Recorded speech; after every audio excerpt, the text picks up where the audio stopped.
याकूब अलैहिस्सलाम नबी हैं और अल्लाह ताला ने उनसे बचपन में बच्चा छीन लिया। सबसे प्यारा बच्चा यूसुफ अलैहिस्सलाम, जो इतने खूबसूरत थे बड़े होके कि लड़कियों ने अपनी उंगलियां काट ली उनको देख के। इतना प्यारा बच्चा अल्लाह ने दूर कर दिया। अब नबी हैं, हर बात मान रहे हैं, एक नाफरमानी नहीं कहते, अल्लाह बच्चा छीन लिया। अब हम जैसा मुसलमान होता कहता जी ये नहीं भाई वो सही था, वो तो उसमें जैसे मैं एक डाकू से मिला तो अल्लाह ने उसकी जिंदगी फेरी, कत्ल किए थे, सबसे माफिया मांगी, पैसे दिए। जब दीन में लगा तो हालात खराब हो गए, बच्ची कैंसर में। अब कैंसर वाली बच्ची 1 साल जिंदा रही, रोजाना इतना रोता था।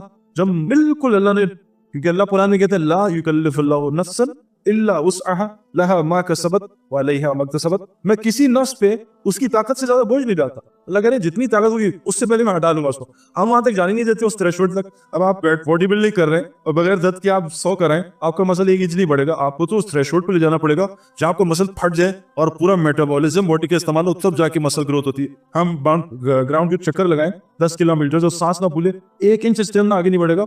हमें तो अपना सांस लंबा फुलाना ताकि हमारी तरक्की हो। तो दीन में हम ये करते नहीं। अब याकूब अलैहिस्सलाम जो है, यूसुफ अलैहिस्सलाम खूबसूरत बच्चा, इताअत पे इताअत अल्लाह ने दूर कर दिया और गुलाम बना दिया। इतने बड़े नबी खूबसूरत गुलाम की जिंदगी गुजारे और फिर वहां वो जाके अल्लाह की मान रहे हैं। नबी थे, अल्लाह ने जेल में डाल दिया। अब हमारे यहाँ जेल में चले जाए तो हम अल्लाह को, अल्लाह वो देखो क्या कर रहा है, उसके पास लैंड क्रूजर भी आ गई, फोर्स भी चला रहा है, अल्लाह शराब खाना खोला है और मैं सज्जों में मारे जा रहा हूँ और मुझे कुछ भी नहीं मिला। अब यूसुफ अलैहिस्सलाम फिर थोड़ा सा हालात आए, जब माँ के बच्चा होता है ना, 9 महीने माँ की शक्ल और हालत बड़ी खराब रहती, इतनी खराब रहती है कि हजरत उमर से किसी ने पूछा कि मैं माँ को तवाफ करके आया हूँ आज 7 चक्कर गोद में उठा के, क्या मैंने माँ ने जो मुझे 9 महीने पेट में रखा कुछ अदा किया? क्या तू जो माँ ने 9 महीने पेट में रखा इसका भी हक अदा नहीं कर सकता अगर तू सारी दिन माँ को गोद में उठा के तवाफ करता रहे?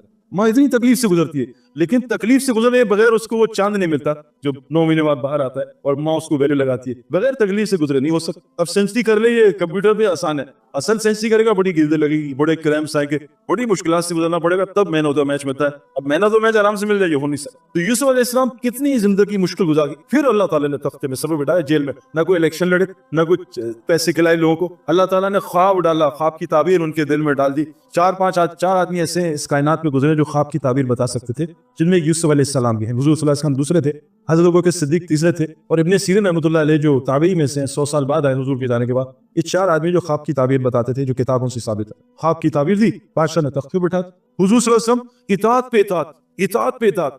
और अल्लाह कुरान में कह रहे फलअल्लका बाखिउन नफ्सका अला आसारिहिम इन लम युमिनू बिहाज़िही हदीस असफा, क्या आप अपनी जान लेंगे अगर ये कुरान ये मुसलमान नहीं हो? आप अपनी जान के पीछे तो ना पड़े। अल्लाह तसल्ली दे रहे हैं, हमें कह रहे हैं जान दो, हुजूर कह रहे हैं इतना ना करें कि आपकी जान ही निकल जाए, थोड़ा सब्र करें। अब ये इताअत भी इताअत करें, अल्लाह आसमान से फाके भेज रहे, एक हफ्ते पेट पे पत्थर बांधा रहा है। अब ये क्या इस्लाम है? और वहां अबू जहल सरदार बना दिया, हुजूर को यतीम बना दिया, वो सरदार हुजूर यतीम। मूसा इस्लाम 100 रुपए की झोपड़ी में रह रहे हैं और इताअत पे इताअत, और फिरौन महल में रह रहा है और 300 सरदर्द भी नहीं।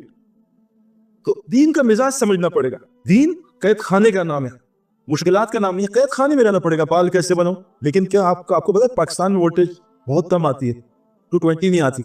और अल्लाह इस दुनिया में दो ही वोल्टेज में चीजें सही रहती हैं। अगर वोल्टेज इनसे हटे तो चीजें बर्बाद हो जाती हैं। या तो 0 वोल्ट हो कुफर, तो यहाँ चीजें सही रहती है, या 220 वोल्टेज आ रही हो, जहाँ 120 आई, 30 आई, 20 आई, 90 आई, वहाँ एसी उड़ जाते हैं। पाकिस्तान में हम एसी उड़ते हैं। आज मुसलमानों की वोल्टेज 220, 0, 220, 10, ऊपर नीचे, कभी नमाज कभी नहीं, कभी सच कभी झूठ। इस वजह से सारी परेशानी आ रही। तो दीन के मिजाज को सबसे पहले समझना पड़ेगा कुरान से। कुरान सच्ची किताब, सारी दुनिया इसको मानती है। 1430 साल घूमे, कोई आदमी इस कुरान के लफ्ज को बदल नहीं सका। अगर मुझे इंग्लिश में कोई किताब याद करनी है, बच्चे को पहले मुझे इंग्लिश सिखानी पड़ेगी, ये हो नहीं सकता।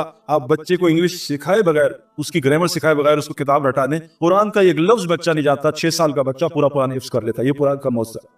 उसे कहा अलिफ लाम मीम क्या नहीं, ज़ालिकल किताब नहीं, ला रैब फीह कुछ नहीं पता, लेकिन ऐसे तोते की तरह बड़े अलिफ लाम मीम जहां से पढ़ा दे। ये कुरान का पौसा है। कुरान में शायरी नहीं अल्लाह कह रहे हैं, लेकिन सारी किताब ऐसी लगती है शायरी चल रही है। शायरी एक पैगाम होता है जिसको आपस में मिलना पड़ता है। अल्लाह कुरान में ऐसी शायरी चला रहे, इज़ा वक़अतिल वाक़िया लैसा लिवक़अतिहा काज़िबा खाफ़िदतुर राफ़िया इज़ा रुज्जतिल अर्दु रज्जा व बुस्सतिल जिबालु बस्सा व कानत हबाअम मुनबस्सा व कुंतुम अज़वाजन सलासा या अय्युहल मुज़म्मिल क़ुमिल लैला इल्ला क़लीला निस्फ़हु व इंक़ुस मिन्हु क़लीला व ज़िद अलैहि व रत्तिलिल क़ुरआन तरतीला इन्ना सनुल्क़ी अलैका क़ौलन सक़ीला। ऐसे काफ़ियों मिल रहे और हर आयत में मुख्तलिफ क़िस्से सुना रहे अल्लाह। ये कुरान का मौज़ू है। एक आयत भी, कुरान की एक सूरत भी कोई बना नहीं सकता। एक ज़ेर को ज़बर बना दे, पूरी स्टोरी बदल जाएगी। ये कुरान है। कल्ब बताया जा रहा, कल्ब दिल। आप कल्ब पढ़ दें उसको कुत्ता बन जाएगा। कल्ब कुत्ते को कहते हैं, कल्ब दिल को कहते हैं। अल्हम्दुलिल्लाह पढ़े, अल्लाह सारी तारीफ फोड़ और सारी बुराइयों की वजह तू है, ये है मतलब। और अल्हम्दुलिल्लाह पढ़े, उसका मतलब सारी तारीफें अल्लाह तेरी। तेरे लिए। अब अल्हम्दुलिल्लाह कभी सीखा ही नहीं, पढ़े जा रहे उल्टा उल्टा सीधा। तो दीन के मिजाज को समझना, दीन में आने से पहले समझना पड़ेगा, वरना ये दुनिया की जो रंगीनी है ना, क्योंकि दुनिया कैसी है, जैसे आदमी को कीड़े ने काटा, अब खुजली कर रहा है, मजा बड़ा आ रहा है, लेकिन ये जख्म बना रहा है। तो दुनिया की मोहब्बत मजा बड़ा आती है टेम्पररी, लेकिन पीछे ऐसी ये जख्म बना रहा होता है। एकदम आता है फरिश्ता और एकदम खबर आती है और पढ़ती है अल्लाह को मुत्तका सुरु हत्ता ज़ुरतुमुल मक़ाबिर, सारी अय्याशियां कर लो, एक वक्त में कब्र में जाना। तो मेरे प्यारो, अल्लाह ताला आप लोगों को मुबारक करे, आप लोगों का दीन में आना आपको खूब कबूल करे, लेकिन दिल की रोशनी अल्लाह से मांगे। और ये कब आएगी? जब दिल में से अंधापन निकलेगा। जमजम के कुएं आपके पास आ गए, लेकिन कुत्ते गिरे हुए, आप पानी नापाक हो गया, आप रोजाना उसमें ड्रम डलवा रहे हैं जमजम के, पानी कभी पाक नहीं होगा जब तक अंदर से कुत्ते नहीं निकलेंगे। इस दुनिया को अंदर से निकालना है। किश्ती और पानी जरूरत है एक दूसरे की, बगैर पानी की किश्ती चल नहीं सकती, लेकिन अगर पानी किश्ती में चलेगा किश्ती डूब जाएगी। तो सबसे पहली चीज जो जनाब रसूलुल्लाह सल्लल्लाहु अलैहि वसल्लम ने दुनिया में आके की, सहाबा के अंदर से दुनिया की मोहब्बत निकाली, उनको दुनिया की हकीकत दिखाई, दुनिया है क्या, दुनिया की हकीकत दिखाई। एक बादशाह गुजर रहा था, तो एक सारे इससे सलाम खड़े होकर बादशाह सलाम है। एक फकीर अल्लाह वाला बैठा था, उससे सलाम करना तो वाजिब है, सलाम किया।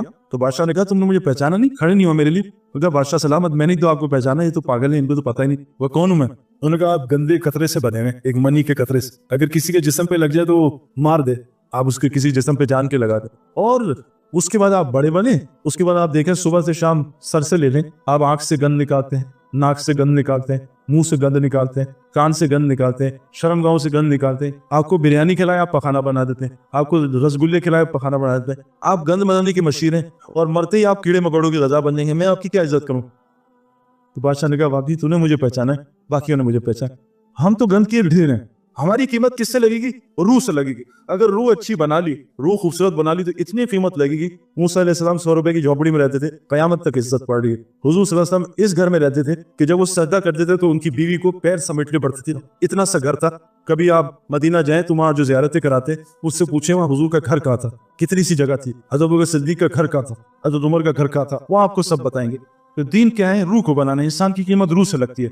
हम जिस्म जो है, जिस्म है मिट्टी का, इसकी सारी ग़िज़ा अल्लाह ने इस जिस्म की जमीन में रखी है। हमारा कपड़ा, हमारा खाना जमीन से आता है। रूह अल्लाह कहते हैं अमर रब्बी आसमान से है, इसकी आसमान में ग़िज़ा है। हम इस रूह को चैन देना चाह रहे दुनियावी ग़िज़ा से। एक आदमी खच्चर के साथ किसी के घर गया, उस मेहमान ने खच्चर को अंदर बुला लिया और सवार को बाहर खड़ा किया। 3 दिन खच्चर को खूब खिलाया, खूब पिलाया, खिदमत की। बाहर निकला, सवार मरा पड़ा हुआ था। अब बाहर यही हमारे साथ हो रहा है, हम जिस्म को ग़िज़ा दे रहे हैं, रूह मरी हुई है। रूह असली जनाजा देख के रोती नहीं, फिल्मों का जनाजा देख के रोना शुरू कर देती। एक्ट्रेसेस इंडियन मर रही हो तो औरतें रो रही होती हैं, असली जनाजे भी नुकसान, आंख में रोना नहीं, आंसू नहीं आता, क्योंकि रूह बीमार हो चुकी है। और जिंदा रूह को सुई चुमाए तो चीखेगा, मुर्दा रूह को छुरे मारते हैं उसको कुछ भी नहीं होगा। तो रूह को बनाना है, और रूह की ग़िज़ा है ईमान, रूह की ग़िज़ा है नमाज, रूह की ग़िज़ा है कुरान की तिलावत, रूह की ग़िज़ा है जिक्र, रूह की ग़िज़ा है अच्छे अखलाक, रूह की ग़िज़ा है सच, रूह की ग़िज़ा है ग़ीबत ना करना। अगर हमने ये रूह को गंदी ग़िज़ाएं दी, नमाज दी गंदी दी, जैसे खाना दिया लेकिन कच्चा दिया, पेट खराब हो जाएगा, खाना दिया जलाओ दिया, पेट खराब हो जाएगा। तो आज मुसलमान रूह को ग़िज़ा तो दे रहे हैं, लेकिन जल्दी जल्दी की ग़िज़ा दे रहे हैं। नमाज जल्दी से पढ़ ली, और नमाज में कारोबार भी सोच लिए, और नमाज में तीसरी रकात भी जुड़ गए। जब तक अच्छी नमाज नहीं देंगे रूह को, रूह कभी इंसान की बच्ची नहीं बनेगी। आज नमाजी सवाल बने हुए लोगों के लिए कि जो ये नमाजी हैं, ये दिन के मामला खराब है। क्यों? कि नमाजी तो है, लेकिन एक्सरसाइज वाली नमाज कर रहा है, इबादत वाली नमाज नहीं कर रहा है। जिस दिन इबादत वाली नमाज हुई, इबादत वाली नमाज क्या होती है? चाहे हाथ यहाँ रखें चाहे नीचे रखें, कुछ नहीं होता इससे। किताबों में सारी नमाजें साबित हैं, हाथ छोड़ के भी नमाज हो जाती है, हुजूर ने पढ़ी है। आज रफ़ाइदान में भी नमाज हो जाती है। ये इख्तिलाफ चलते रहेंगे। मैंने क्रिकेट 4 लड़कों से सीखी, इमरान खान, सलीम मलिक, एजाज अहमद, वसीम अकरम, चारों में इख्तिलाफ था बातों में, चारों ग्रेट प्लेयर्स थे। आप 20 डॉक्टर के पास, हार्ट सर्जन के पास हैं, सब में इख्तिलाफ होगा, चारों सही होंगे, चारों आपका इलाज कर देंगे। कोई डॉक्टर आपको पैरासिटामोल देगा, कोई पेनाडोल देगा, कोई आपको ज़ेनिक्स सोने के लिए देगा, कोई लेक्सरोडल देगा, नींद सबसे आ जाती है। तो इतने लेकिन 90% दीन बराबर है। तो पहले 90% सही कर ले, फिर अल्लाह ताला बात में भी समझा देगा। नमाज का मकसद है कि मैं जैसे अल्लाह अकबर करूं, मुझे अल्लाह के अलावा कोई चीज याद ना है। ये नमाज बना ले, फिर अल्लाह खुद ही सिखा देगा नमाज कैसी पढ़ती है। जिक्र का मकसद क्या है? अभी मैं पाकिस्तान से दूर हूँ, मुझे मेरी माँ याद आ रही। अब ये नहीं कि मैं माँ याद आ रही है मैं अम्मा अम्मा अम्मा अम्मा शरीफ, माँ याद आ रही है, माँ याद आ रही है, अम्मा अम्मा लगे अल्लाह अल्लाह, अल्लाह याद हो। मैं कहीं गलती से मैं क्लब में चला जाऊँ तब भी मुझे अल्लाह याद आ जाए, या मैं गलती से लड़की को देख लूँ तब भी मुझे अल्लाह याद आ जाए। जैसे कैमरे नजर आते हैं ना, यार आहिस्ता करना, यहाँ कैमरा है, ऐसा नजर आता है, कैमरा ब्रेकें लग जाती है। लेकिन अल्लाह ने ये 2 कैमरे लगाए हुए, ये याद ही नहीं आते। क्यों? जिक्र नहीं कर रहे हैं, जिक्र भी गलत कर रहे हैं। जिक्र का मकसद अल्लाह का ध्यान हो, अल्लाह याद आ रहे हो, मुझे मेरा अल्लाह देख रहा है। जिस दिन ये नसीब हो गया फिर गुनाह हो ही नहीं सकेगा। जैसे दुकान में कैमरे लगे होते, कोई हाथ नहीं डालता चोरी के लिए, ट्रैफिक में आगे नहीं बढ़ता, सिग्नल पे पुलिस नजर आ जाए कोई सिग्नल तोड़ नहीं सकता, पागल ही हूँ जो तोड़ेगा। तो हम पागल हुए जो अल्लाह मियाँ देख रहे हैं 24 घंटे और अल्लाह की नाफरमानी कर रहे हैं, बदनजरी कर रहे हैं। हम ये सोच ही रहे कि अल्लाह मियाँ ऊपर से देख रहे हैं, क्योंकि दिल का यकीन कमजोर हुआ। तो दिल में वोल्टेज जब 220 की आएगी। हमारे मोहम्मद यूसुफ क्रिश्चियन था, 2001 में अल्लाह ने उसको कलमा पढ़ने की तौफीक दी, और वो भी बेचारा गड़बड़ था। तो मैं उसको राइवल लेके जाता था।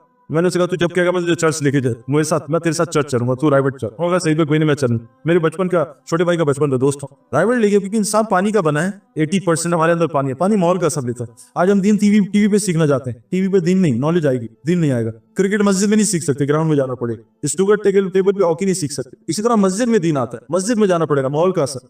मोहम्मद यूसुफ को मैं माहौल में लेके गया तो हमारे बड़ों ने बताया कि देखो सारी दुनिया मानती है इस कायनात को किसी ने बनाया, तुम सब कुछ छोड़ दो, ये बनाने वाले से रोजाना सोने से पहले दुआ करो, ए मेरे बनाने वाले मुझे हकीकत दिखा देना। मुझे पता नहीं, लेकिन इस काम को सबसे पहले प्रायोरिटी पे लाओ। हमने दीन को यहाँ रखा हुआ है, जब टाइम मिलेगा, 0 जमा कर लिया, 1 बाद में लगाया तो जी इंशाल्लाह टाइम मिलेगा तो अल्लाह को भी याद करेंगे, 0 की भी वैल्यू नहीं बंद। अब यूसुफ साथ दुआ करते रहा रात को, रोजाना अलग बैठ के 10 मिनट, ए मेरे बनाने वाले जो भी है मुझे हक दिखा। और सुबह उठते ही पहली दुआ ये करना कि ए मेरे बनाने वाले मुझे हक दिखा। 7वें महीने में अल्लाह ने यूसुफ को ऐसा ख्वाब दिखाया, ख्वाब में सब कुछ दिखा दिया, कलमा पढ़ के मुसलमान।